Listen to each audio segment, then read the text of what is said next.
What's up guys, thank you for joining me for a new video. I'm thinking that today we should do an Etsy shop review. I might actually try to pack in multiple shop reviews. That way I can provide feedback to a couple more people.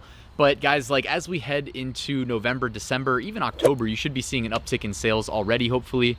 But I mean, Etsy is just one of these marketplaces. I'm not a huge fan of the company itself, but as far as money-making opportunity goes, with print on demand especially, ever since they opened the doors to print on demand sellers back in I think 2017, maybe even late 2016. No, it was late 2017 if I recall. Ever since they did that, like they've been making a lot more money, and print on demand sellers have been making quite a bit of money. So it's something that we have to take seriously here. So I'm going to provide some shop reviews, some feedback to the owners of those shops, but also a lot of general feedback that you can implement to increase your click-through rate in search results and your conversion rate for the people that are looking at your product listings. Because remember, it's the customer journey is a multi-phase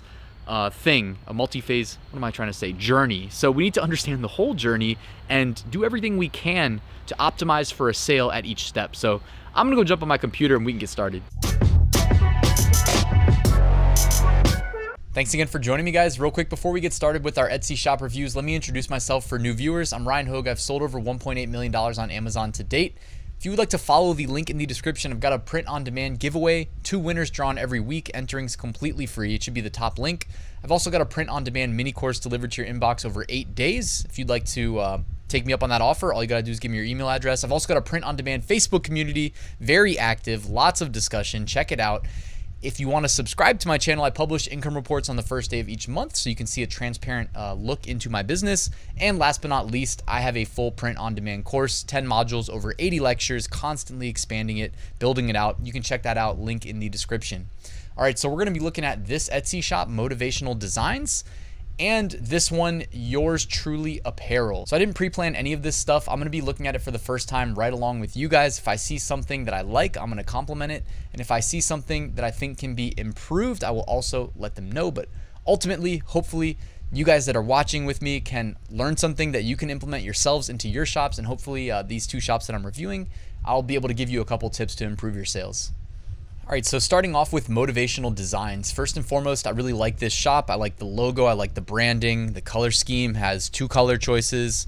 It looks like, you know, you probably have 2 to 3, looks like 2 different fonts. I mean, just from a branding perspective, while I'm not I don't think branding is the most important thing, because I know that most customers probably don't see your shop, but at the same time, I do think that this is really well done. I mean, I like this compared to, you know, a lot of the shops that I've seen.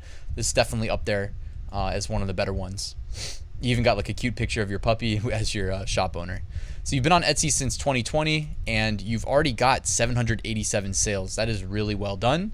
Definitely respect for doing that. And favorite shop, you've got 32 people that have favorited it. So well done there. But also, I mean, look at the ratio of favorites to sales. It does illustrate that probably not that many people actually see the shop. So I like that you're already using sections. Looks like you've got accessories where you have coffee mugs, hats, stickers, and that looks like primarily it, but that's a good use of sections. I mean, my personal approach, I like to group together products by their base cost so that I can always be running a sale, and if I want to run a 10% off sale daily and then on special occasions change it to 20% or 30% or whatever, I can also, you know, offset the base price of my products by going into my inventory manager, mass selecting them based on the sections, and then increasing the cost. But it's more of an advanced seller strategy, but you should always be running a sale, and that's something that I see you're not doing. It looks like I haven't seen any on your listings yet.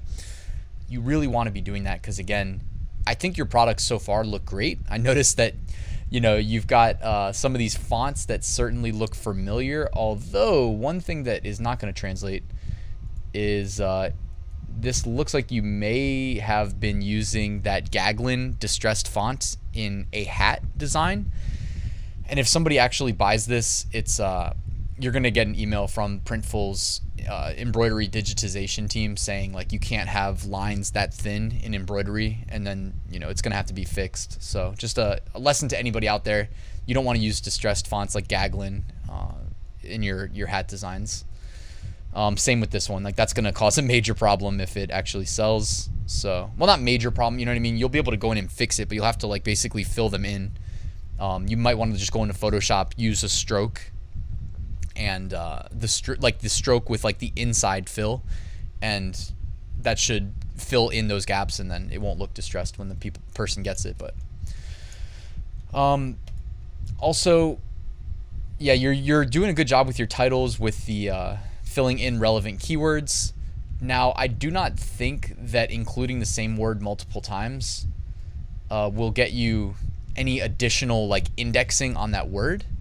So I'm not 100% sure there, because I mean, I don't know if Etsy like publicly states anything about how their algorithm works. I have done research about SEO on Etsy, but just as a general rule of thumb, most algorithms do not reward you for spamming a keyword multiple times in a title. So typically, best practice is like you don't really need to say Biden, 1, 2, 3, 4, 5 times, or Harris probably just as many times.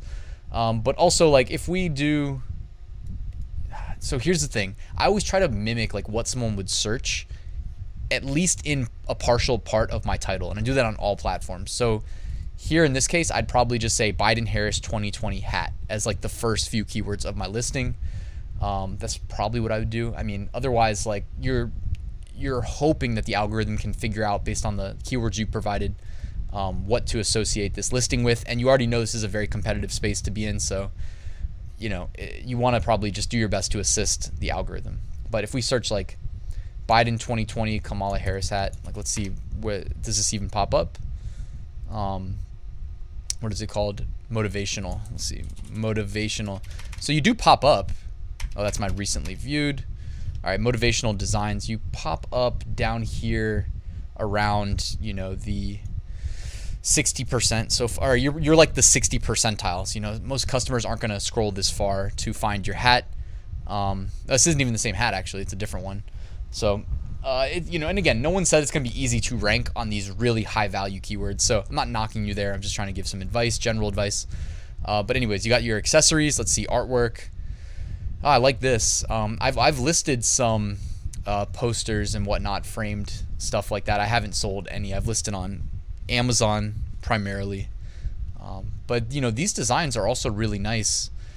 Let me know if you have like an efficient way of creating these, because I've definitely like wanted to make some myself, but not found a way of doing it where like it felt where I'd get like a good ROI on my time without advertising it to make sure people saw it. So I do like these though. They look very professional. You might even like go and take, one of these listings, and if I pull this image and I pull it into Photoshop real quick, like this, and I magic wand the background off. So let me just show you kind of, I'm just going as I thinking out loud here. Vexels.com is the website that I'm using here to just find like kind of a crazy background that stands out. These are all released under the Creative Commons 0 license, so you should be good to use them as backgrounds for your Etsy listings or whatever. So I mean, what I did there, this is just me kind of just going on the fly, right? I can definitely do better work than this, and maybe we can also do a blur, like a Gaussian blur, and smooth out some of how that looks. So you see what we did there? I don't know that this is subjective, but if many listings have a white background, again, I've said this, I feel like I say it every time I do Etsy shop reviews, but many listings have a white background because that's what Amazon requires. So a lot of these print-on-demand production partners, when they do mock-ups, they do the white background by default. Etsy doesn't require the white background, so do something that stands out, like neon pink, like you see here. And if you like it, you can also go into like image adjustments, hue saturation, and you can toy around with this too. If you want to make it like some other neon kind of crazy color, whatever you think looks good. But and the more comfortable you become with Photoshop, you can do the same thing in Photopea, by the way. But that was just me thinking out loud. I think that might be a nice way of spicing up your thumbnails. That where were we? Right here. Spicing up some of these thumbnails. I mean, I think that the design itself is what sells, and you don't want to detract too much from that. But I feel like what I just did was nothing crazy, and it's just kind of in the background to make you pop in search results. I see that you also offer digital downloads. Cool. Face masks, only 24. I guess depending on when you joined Etsy, you probably, if you were on Etsy earlier in the year, you probably would have had more listed. Typically when I do face masks, I mean, I do like more of the all over print style designs instead of the more like t-shirt optimized designs, like more like this one. That's what I think sells best. But it takes a skilled designer to do the all over prints, which is why I typically will look at a website like Vexels where I can just kind of pay for them. Like when I use all sunsets, they don't really translate well into all over. At least I don't know how. I'm not an expert. I never pretend to be an expert graphic designer. I just kind of pick up skills here and there that'll help me create good t-shirt designs that I can translate into face masks or coffee mugs or whatever. But like I said, I mean, typically if I'm doing a face mask, I'll look for a good all over print. A website like Vexels has a lot of really good professional all over print designs. Mugs, shirts were my moneymaker along with hats when I was on Etsy. Let's see. Yeah, I mean, I like your approach to design. You know, you got the retro color scheme, you got the retro sunset. Some of these designs look familiar. We know that they sell based on their Amazon BSRs. With Etsy, they don't have BSR, but they'll say like this many people have it in your cart, etc. So you also got some good high quality looking graphics here. If that's your original work, really well done. If not, you know, be careful. If somebody finds you and reports you, no bueno. But if that's your original work, then damn, you should be selling more digital designs on your shop too, because you're a very talented artist. All right, let's head on over here to yours truly, 1987. And first we gotta look at their banner. It says what you do matters. I really like the banner. I think it's got a nice touch to your shop. I always say if you're gonna use the really big banner too, you know, it never hurts to like say something about running a sale. You know, like, hey, 25% off if you order today. And then every single day, just refresh your sale on every listing. I know it sounds like a lot of work, but guys, it's not. It takes like 2 minutes to do. It takes like 1 minute to do, honestly. But I used to do it like, you know, I would set a sale to be 48 hours and I would do it like basically every day, because you can end the sale early and then restart it the next day. And then all of your listings, which none of these have a sale on it either, but your listings will have the price struck out and then the real price next to it. And it'll say in green, like 10% off, 15% off, whatever you use. So yeah, I think like running a sale, you're trying to win the war in search results, so you get clicked, because if you don't get clicked in search results, they can't go to your listing and add to cart and check out, etc. Got to do the full customer journey. So you've been on Etsy since 2020. You got 17 sales, 4 favorites. Pretty good. It looks like you can definitely list more products though. I think a lot of people hold off on listing more products since you pay 20 cents per, because they want to feel like they know that they can be successful. But here's the thing. Like, if you've seen other people be successful, then just in my mind, it's validated, because if someone else can do it, what's stopping you from doing it? Really nothing, right? So do everything you can to, like, there's no point in my mind of doing any business model that you're not going to do to the best of your ability. So for instance, like running the sale, or for instance, like the background image of your mock-ups here, you know, using the like Printful jeans and shoe one, it looks okay, but like it's really, in my opinion, like not the best. I'm assuming that's a Printful one. I always use the white flat mock-ups, and then I did what I just showed you a second ago, where I magic wand the background off and add in my own backgrounds that I like. I actually have a thumbnail template that you can purchase if you want to. I have a separate video that I can link to right here, showing you exactly how I do it in Photopea. But yeah, having good thumbnails is going to dramatically increase the likelihood of getting clicked in search results, which then leads to more sales inevitably. But yeah, like also just, you see this first featured item here, or even this other one here, 12 people have this in their cart. Really well done. Now let me just show you this image, right? So your most successful product listing, can I just point this out? This is what I'm not saying that it's because of what I'm going to say here, but I'm just saying that this is what I always preach. And it just so happens that with this product right here, what seems to be your most successful one, you've done it. And that is, let the design stand out as much as possible in your thumbnail. Like, it's okay that people are buying it on a shirt, but when they're looking at search results, they're most likely not looking at the shirt quality. Because imagine if there's 100 search results, they all have t-shirts, but it's the design on the t-shirt. Well, the t-shirt is the constant. So their eyes are just going to filter out the t-shirt. They're going to be looking at the designs and saying, which design do I like most? So understand that, use it to your advantage. I think you've done so here, because look at this thumbnail. You can still see it's on a t-shirt, but what you're really selling is the design. And, you know, even on this one too, like it's not zoomed in as much, but I still think this one looks good because the design is occupying so much of the thumbnail space. Whereas, you know, it's not necessarily true for all of your designs. Like this one right here, the part that says beauty, that's the design on the t-shirt. The ratio of the design relative to the amount of rows and columns of pixels that make up this thumbnail, it's not a high percentage, maybe like 20% max. And I think it should be more like 45 to 55%, if not 65%. I mean, really, I think the bigger the design is, the better. That's just my personal opinion. And, you know, like this little silver bracelet, like you can't even read what it says in search results. So it's got really no chance of generating a click in my mind. So it's just me thinking out loud here. You got free shipping on some stuff, but I would really take advantage of the sale. Like I'd much rather run a sale than free shipping. That's just my personal opinion. I feel like by the time people get to the checkout part and they see the shipping, it's like most of them are probably committed.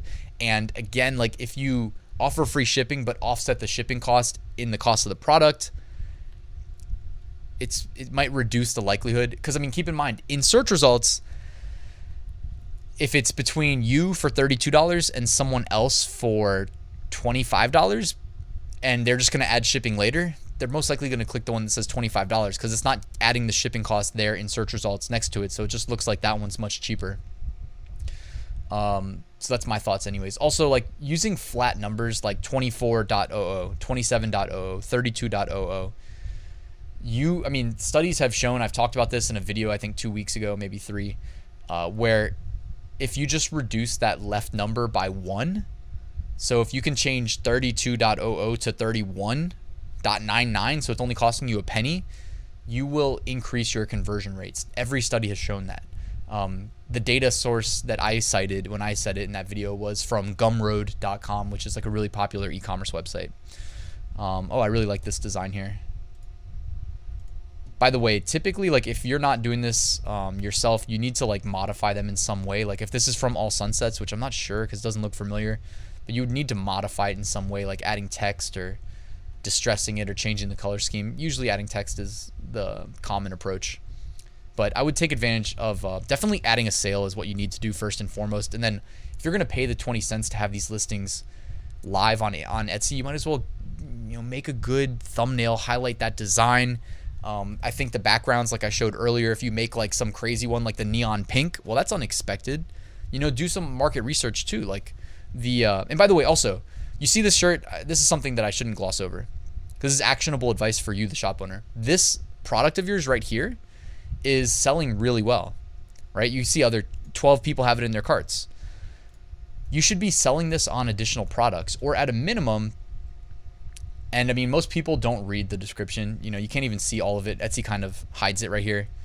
But, you know, offer it on other products at a minimum too. In the description, say available on other products. Message me for more information. Like you've got a validated product idea here and you've already done the design. So you're leaving money on the table by not offering it on more product types. So definitely that's like the first thing you should do after watching this is don't leave money on the table. Go ahead and take care of that. And then also it looks like you're using the sections. So good job there. You know, it's weird to see only one product in a section though. So I would try to add maybe a little bit more. And I don't know if you're doing sections like as you create products in Printful and not thinking about like sections from a long-term perspective. Like if you went from having 85 products to 850, how many sections would you have? Would you have 100 sections? Or, you know, more likely you should have like 10 sections, maybe 15.